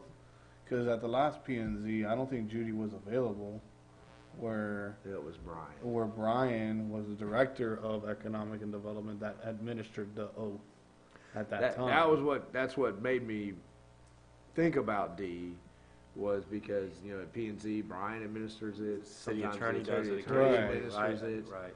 So, I mean, if it's in the charter, now does Judy have to come to every P and Z meeting and every? Right. That's where I'm at. Like, can it be Yeah. can the powers be given to to the city attorney or to, the director of? And it seems so-and-so? like maybe it was in the quasi judicial, we designate the attorney could do it, but once we put it in the charter, now we gotta call up Judy and say, we need you to come back up to this P and Z meeting, cause we gotta swear some folks in. You'll bring it back to us. All right, E, be the official custodian of the seal of the city of all records and papers of an official character pertaining to the affairs of the city, and whenever an official seal is required on an official document of the city, affix such seal, and then F is stuck in there. Any problems with that one? That's pretty clear. Got a head nod on that one, good. F, sign all ordinances and resolutions and record in full in books kept for said purposes of orders, resolutions, furnish certified copies required. Good there? Good there. G, shall consult with city manager to provide input on the budgetary needs of the city clerk for purposes of the annual budget. This is the flip side of the other. H, perform all of the duties that may be assigned by the city commission required by this charter or by ordinances. That seems like our catch-all that we've been striking. So we'll take it out. We'll take J out. We agreed. I know Jessica just threw that out there, but I'm assuming everyone agrees. So new H, old I, cooperate with the independent auditors retained by the city to make an independent audit of the city's receipts and disbursements during the year. It's a check and balance, make sure we have one more. Well, if H and J, I mean, you're gonna keep one or you delete both? We're taking out H and J, which would make I new H. She's gonna be performing duties anyways. Right. Which Now, same thing as the city attorney. If one's contradicting the other, I mean, I'd say strike one, but you need to leave one as the same thing as Well, that position. That's They're why we both saying the deleted, same thing. but we also deleted back, Leave one of them, leave one of them. but this is why we deleted H on the city attorney, because it's redundant on the fact of they're performing such other duties anyways. I Yeah, mean, we've already deleted that on the other two. so if you go back to So city, delete H. yeah, and J. and J. Because both of them say, as may be required by the charter. So if it's required by the charter, again, they already have to do it, or by ordinance or resolution. If ordinance or resolution pass, Gotcha. then they gotta do it again. Okay. Yep. Okay, well, I have a question on, I guess it's I. Old I, One that you new just H. read. Yeah. It says on the side over there, that this is a finance function. So are you, Ms. Judy, involved with that part with the auditors? Does it need to be, can it be stricken? Well, I mean, my question was, Judy has a history with finance. She was our finance director, so it kind of makes sense for Judy to be a check and balance, but it not, I don't know that the next city clerk might not have that expertise, and why would we put that on someone who didn't have that financial background? So, it makes perfect sense for Judy. I don't know that it would make sense for the next city clerk unless city clerks all have a finance background. I'm not familiar with the normal path upwards. What do you think, Miss Judy? Well, it sounds to me, okay, Do you have a thought, Mr. Young? I wouldn't say that all city clerks have a financial, some are in HR. Right. I mean, they come from many different backgrounds. This was just, it was just put in there as a check and balance is what it was. Yeah. That this ain't having her do the audit, this is just for her to be the city clerk to give them access. Just To means that look she around and to know cooperates. where things are, for her Right. to help the auditors make an independent audit. Well, I mean, the also- way I read this, she just sits in a meeting and listens and provides a check and balance. Right, cooperate Sure. with. She just cooperate with auditors retained by the city, so evidently somebody's ready to do an audit and independent audit of the city's receipts. She knows We where have to do everything it every is. year. She gives it all to them in a box and says, have at it. Yeah. I would also just point out that I think this was probably prepared at a time when it was optional whether there'd be a city manager as well. So it made sense maybe to have, you know, we've changed that language too. Well, I mean, that my only concern about leaving it again would be, we're trying to write a charter for all time. And if you don't have a financial background, if I was the one sitting in here listening to the auditors, boy, they could railroad me for good, because I wouldn't know what they're talking about. You know, so they couldn't do that to Miss Judy, but the next person may not have that background. I Miss think Jessica? if we Well, go that's- along the lines of duty versus power, cooperating with an independent auditor is more of a duty than a power. So I would get rid of it if it were me. Hey, Naeem? I'm with the whole extra eyes deal, and then the whole financial thing. I mean, that's where you really get city manager involved in the sense of who's he hiring? Is he hiring somebody with a decent background, or is he hiring somebody with a basket weaving background? You know what I mean? No offense to basket weavers, but They're good on diamonds, we don't not here. Bonnie? Bonnie, you said you had I heard a theory? Oh. I'll just ask Scott or Rich. It just basically sounds to me like this particular sentence is nothing more than when an auditor's hired. She's the one giving them direction of where things are. But that's the problem I think that is that in not that right? sentence. Mr. Mayor, I believe that this dates back to when the city clerk shared a finance role, back when Judy was inventing all the positions that she's now mastered. The way that it is set up in the world is in our world is the auditor works for the commission. The finance department is the one that cooperates with this independent operator that is working for you. You're the checks and balance. The commission is the checks and balance. So the commission hires these auditors to represent the commission and the citizens' interest. We're the antagonistic party that they're checking to make sure we do the right things. So when I believe that the finance director is the one that is supposed to cooperate with an independent auditor to make sure the books, that all the information is given to the auditor, so the auditor can then evaluate that and turn around and tell the commission whether staff's doing the right job or not. It's Well, not so much a checks and balance. She's the outside source. Well, the independent auditors would be the check on whether the finance person is the problem. That's why you go correct. outside. That- I mean, in my mind, I'm all for checks and balances, but if you would want to have that, it almost seems like it would be better to force legal to cooperate with the independent auditors, because at least there'll be somebody in there that always has. So I would be in favor of striking it, because it makes sense now, but it doesn't necessarily make sense in the longevity of a check and balance. So the whole idea of the independent auditor is that they are the check and balance on us to make sure that staff is doing the right thing. So who Ms. would be Gale? the next one, Mike, down below? Just say Dallas, he's the head guy. Who would be your next guy? I think it would go up, right? Ultimately, I would say that the de facto is that it's the city manager's role, because finance comes under city managers. And then I just delegate to Dallas, because he's the one that day-to-day deals with all that. He has a department over there. The finance director is not in place.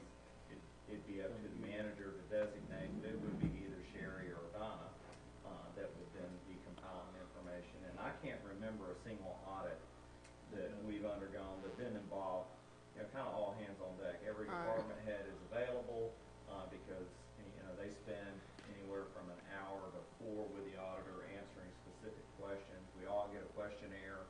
It's like a 12 or 15 item questionnaire that we fill out every year about have we observed fraud, have anything that we suspect that looks suspicious, and all those types of things. It's pretty comprehensive.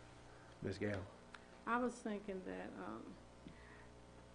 as far as the city clerk, if it has stated like minutes or records or something like that, but when it say financial, I don't agree with that, because that's not her responsibility, and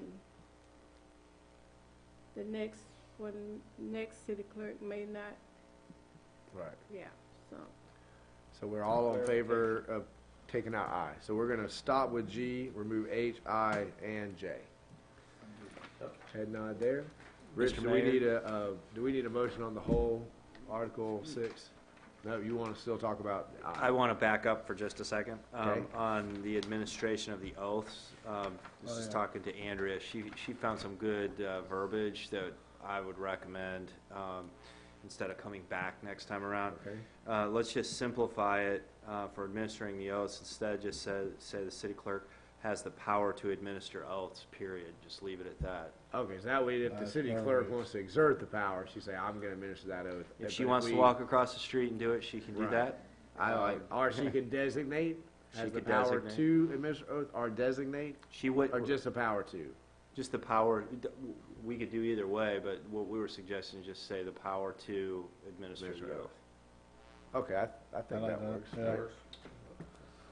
Okay, so you got that. Now, Richard, we need a motion on the entire article, or you guys got it? You I wanna think clean we it up, got bring it. it We back got to me, it. and We're good. we wanna have, okay, can I have a motion on everything that we've talked about tonight? I have a motion from Mark, I second. I have a second from Naeem. Any last questions on Article 6, comments, concerns? All those in favor signify by saying aye. Aye. Motion passes unanimously. Go right ahead. Okay, moving on to Article 7, city elections. Still under old business. Here, I'm gonna turn this one over to Andrea. Thank you. She solved the Rubik's Cube of how you do staggered elections and having 3-year terms. She charted it out and figured it out, so she's best served to do that. Well, I feel like a very complicated math puzzle, but we got through it. So you have two different city election articles here. One with keeping with the 2-year terms, and one going to 3-year staggered elections. So I'm not sure which one is top of your pile. Which one do you have initially? I've got both of them sitting side by side. Side so by side, okay. I didn't know we were doing it that way, so I separated them out, sorry. That's okay. Yeah. So just looking at the 2-year term, we can go over everything else that's changed. Everything else will be the same in both, other than when we get to the staggered elections. So in Let's go over the existing 2-year terms first, correct, what you in changed. keeping with the Okay. 2-year terms, the first change is in the Board of Canvassers. What we've done is, based off the last meeting, we decided that the discussion was that most of the canvassing board is in the Code of Ordinances. So we've taken out the entire paragraph that reads, "The City Commission shall be the judge of all municipal elections and referendums." In this whole paragraph, what the issue was from the discussion was it conflicted some with the Code of Ordinances canvassing board section. So what we've done is just said that the canvassing board shall be the judge of all municipal elections and referendums and of the qualifications of its members. The city canvassing board's composition, powers, and duties shall be comprised as outlined in the city Code of Ordinances. So it helps take away any of that conflict. Okay, everybody thought of that and good with that? Okay, head nods. All right. Next change? So the next change is if you go down to, it's the new section 48, other election provisions. From last meeting, we had realized that these 3 provisions were in our doom and gloom section of interim government, and it didn't make sense to have them together. So what we did is we simply pulled those out of old section 47 and made them their own section, which is essentially saying that we have non-partisan elections, and that the officers and city employees need to follow the Resign to Run Florida laws. But no verbiage is changed there, it just was made into its own section. Okay. Any questions there? Good, go ahead. So for the interim government, I believe this had all been approved last time. All we wanted to do is remove, after city manager, in each area it's listed, they had should one be appointed, but there is a city manager now. So we removed the should one be appointed. And I believe that was approved by the board last time. And then you'll see further down on interim government, everything from the new section 48 has been removed because it was just copy and pasted into the new section. And then other than that, we've added in section 50, vacancy in the office. That just talks about if there's a vacancy in any elective office in less than 6 months before the next municipal election, then the mayor will nominate and the commission by resolution appoints a qualified person to fill that term. And I believe that again was discussed at the last meeting, so none of that should be changed from last meeting. Ms. Bonnie? What if it's the mayor's seat that would be So needing to be replaced? Who would appoint the mayor? Mayor Pro And Tem? Scott can Oh, okay. likely speak to this, but I believe if the mayor is no longer in his seat, a new commissioner is appointed as the mayor at that point. Is that correct? Should be the Mayor Pro Tem, yeah. Right, so they would just move up, so I think it's, backup and a backup. yeah, Tim is the Mayor Pro Tem, and Monty, I think right now is the secondary in his absence. Okay? Okay, so, and I remind the board that, oh, he's feeling the love right now. We do not necessarily have to pick or choose this, we can send both forward, but is everyone comfortable with the changes? We did talk a lot about the 2-year term before. Everybody good with the 2-year? Yeah. Question on the 2-year, okay? Ms. True, will you take us through the potential of the 3? Sure. So when you look at the next section for city elections, it talks about the possibility of a 3-year term with staggering elections. So 2 people being elected to positions every year. And what we did for that is we went through several other charters to see what they did for staggering elections. So if you go down to the second paragraph, we've modified it to say the elected officers shall be elected at large for a term of 3 years in the manner provided in this charter. And then you get your math equation down here, which is I don't know if you want to read it over first and see what questions you have, but essentially the goal of this provision that says staggered terms is that by the year 2022, the goal would be for each year 2 seats will be open for election. So in a 3-year period, you'll have 2 commissioners 1 year, 2 commissioners the next year, and then mayor and commissioner the next year. Then that whole cycle starts over. So the first long portion of this, prior to beginning 2022, is how we get there from going from 2-year terms to 3-year staggered terms. So it's hard to follow, but it's how we get to that goal. Okay. But the end goal of this is if the people said, let's do this, it would be still an election every year, but only 2 seats every year would be, so that you could never flip the majority in one year, in one voting year. Okay? And remember, my memory of where we left it was we were fairly divided, and that's why we asked legal to bring back both options.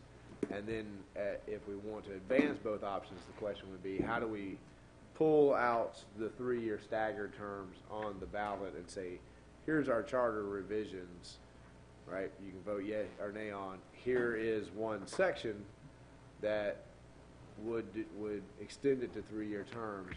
Vote yea or nay on that. And if that piece passed, then you'd pull this one out of the charter, insert this one into the charter.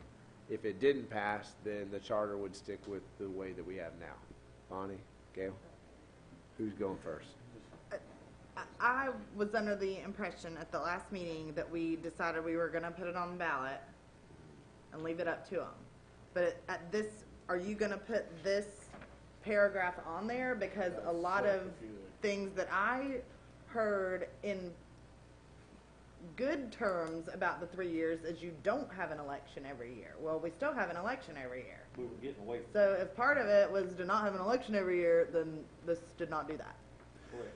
Yeah, and we, we kicked that around. But instead of having an hour Right. debate about it, if we're just all going to agree to let the voters decide, then let's just do that rather than sit here and hash out 2 and 3 years again. Yeah, I think to the first question on the ballot, we got to simplify it up. It has to say, do you want to extend commissions to 3 years with 2 seats being open every year, right? We could ask legal to write up another Article 7 that skips a year. Yeah, I think the only way we This do ain't what that. we're talking about. Well, no, we did talk about this. We talked about also skipping, doing 2 years, you skip 1 year, Yeah. right, and then you do. So we'd save money for the city.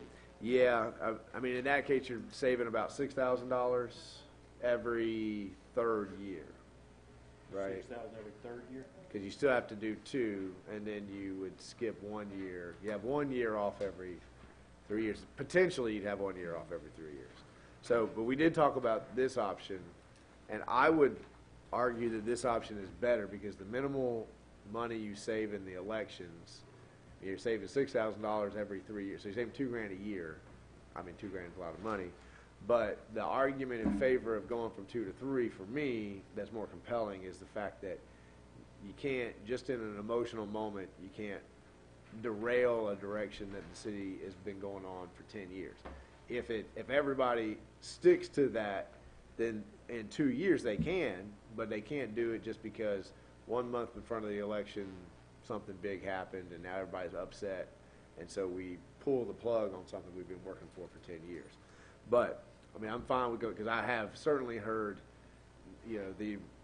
I think the more prevalent argument is election fatigue, But you only get that once every 3 years. Me personally, I wanna step back and read this before we vote. Yeah, well, and I think that's fine. I think what legal has done is they've worked out the details of what it would actually look like. Okay. So, we don't have to make a decision on B tonight. I think we can table this and bring it back again under old business and just say, okay, what do we want to keep going with this or not? So I got one member that wants to table it. And again, the idea is to send whatever we come up with forward. I think the other thing you might want to think about is if you put multiple options, then those multiple options split the vote, right? So if you say, I want to go to 3 years, but, and 30% vote for 3 years, 2 every year, and 30% vote for skipping every 3rd year, well, 60% of the people want to go to 3-year terms, but now the 2-year terms went out because they get 40% of the vote, right? Because you split it up. Yep. So I think you almost have to pick one or the other and say, which way do we want to go? So let's everybody keep thinking on this part. And it sounds like you have something you want to say about the skipping. Well, not about the skipping, about the language, if you take this to the voters.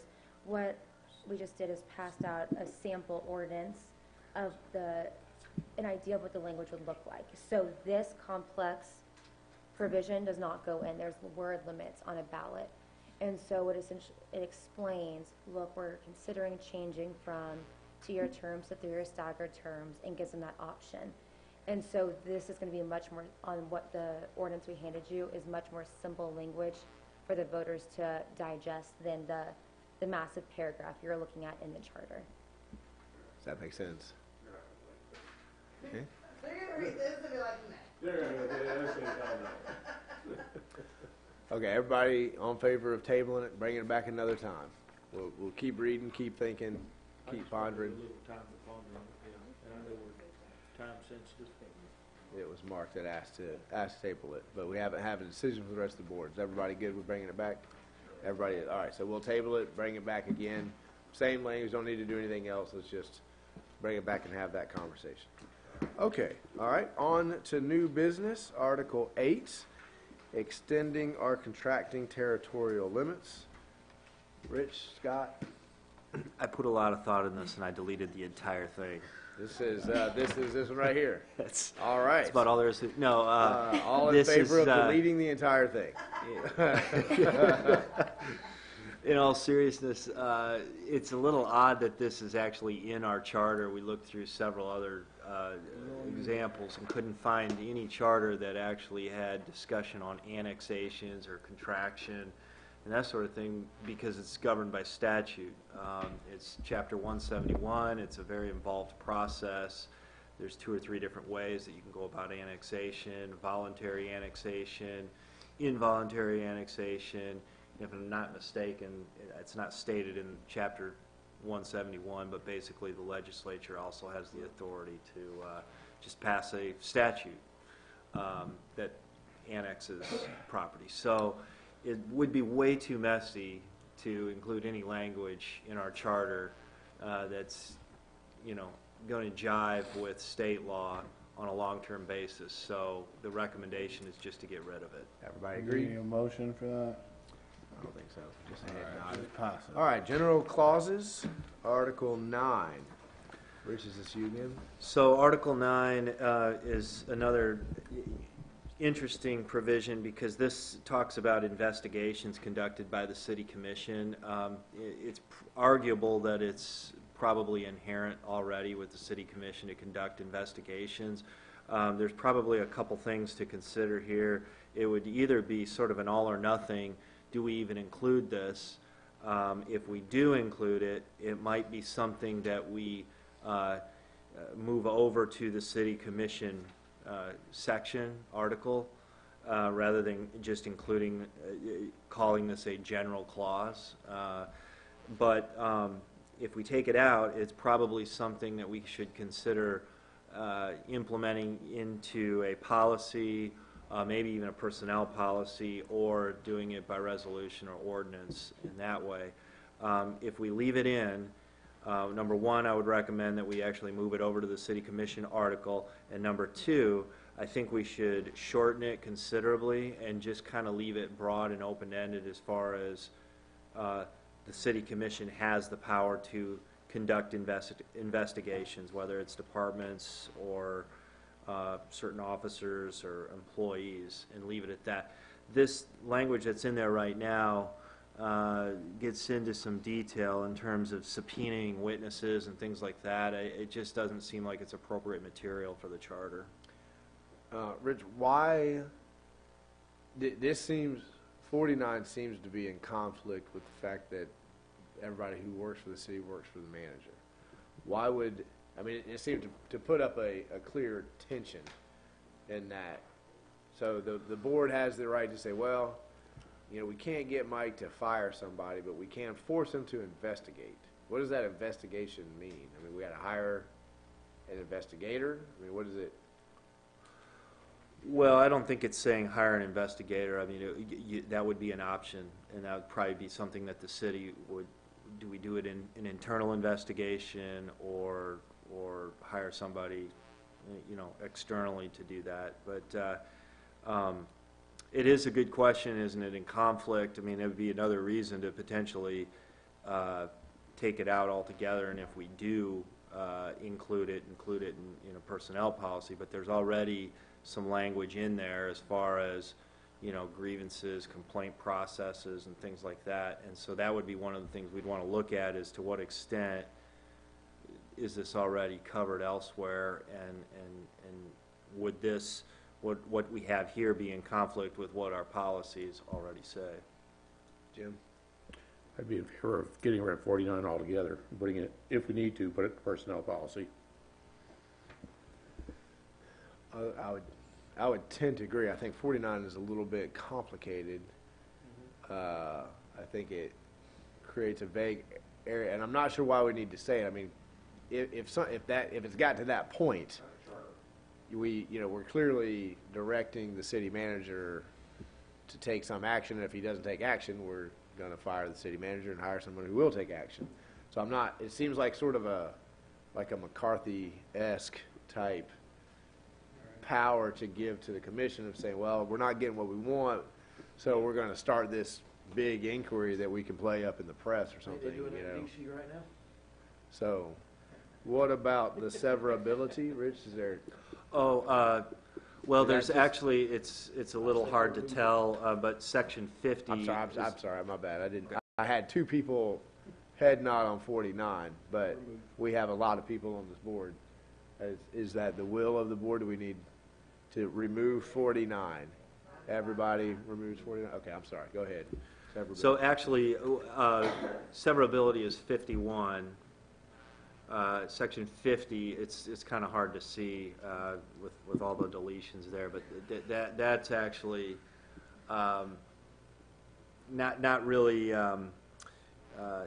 We don't think it's really necessary to have that language in there. Basically, what it's saying is, to the extent the charter doesn't already cover something, we're all still bound by other state laws, which, I mean, that's superfluous. It's not necessary. We know that, basically.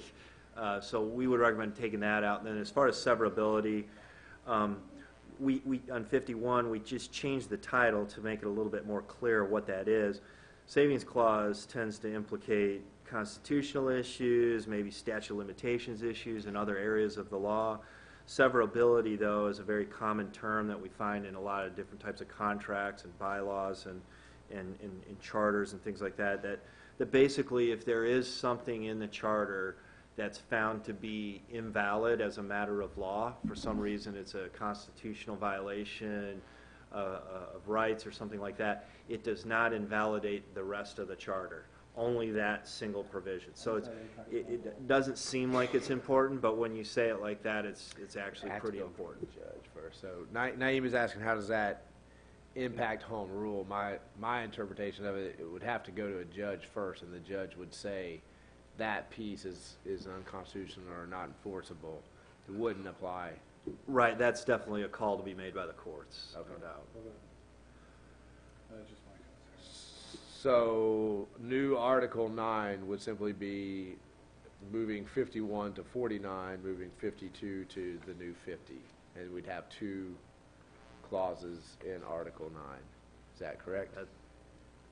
Everybody good with Article 9 being two clauses? Well, we are cruising now. You're good. Okay.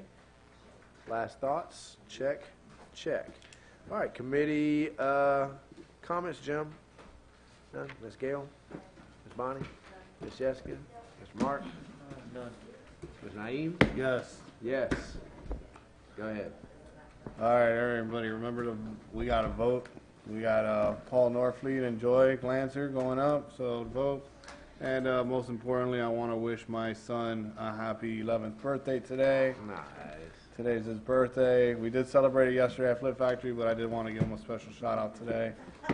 Happy birthday, young man. Thank you. Awesome. Mr. Mark, you got any comments? No, my only comment is thank the board for staying here until the wee hours of the evening. Any citizen comments? Hearing none, we are adjourned. Gotcha.